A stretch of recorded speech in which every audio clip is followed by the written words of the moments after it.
asalaamaaleykum wa rahmatullah seen mbokk Seyni Njaay taalif ci kàddu gi moo leen indiloon benn histoire waaye nag dafay ànd akub laaj. kii benn waay la woon di mool bu dëkk Ndar daa amee woon am mbaam mu gaaw te it sawar. ba mu jógee di dem ca géej géey nappi jën daa yore woon siwo bu rëy couleur bu jaune. ba mu demee ca géej gi jàpp jën yu rëy saf ko ci mbaam mi naan affaire bi baax na tey. bi mu paree di ñibbisi am mbégte lool te naan affaire bi baax na tey kon tey du niil. muy dox ba yàgg mbaam mi jekki rekk taxaw mu naan ko mbaam mi tee nga dox mbaa sax nga daw. mu dàq mbaam mi bañ mu jaaxle lool te naan ko mbaam ñu toog ba kañ.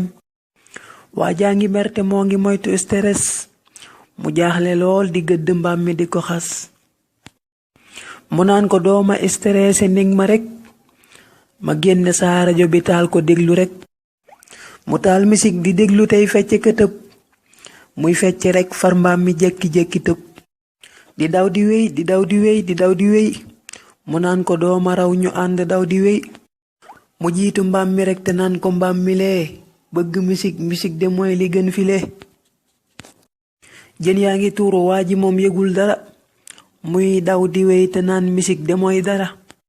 jën yaa ngi tuuru moom mu jiitu mbaam mi wéy di daw di wéy te naan misik bi mbaane cey. bi mu demee ba yegg kër ga tekki xool gisul dara ca siwo ba mu mer fa lool. waa jaa ngi toog di rëccu mer ba far di jooy naan lu ma yóbbe lii ma toog te yooxu jooy. waa jaa ngi toog di xoole tey rëccu di jooy naan lii de man dootuma dal banaa ko deey. léegi may laaj waa ji moom lan lay rëccu ci biir histoire bi lan la ciy rëccu ba noppi boo xamee li muy rëccu itam nga jàngan ndax mat naa moytu wala déet.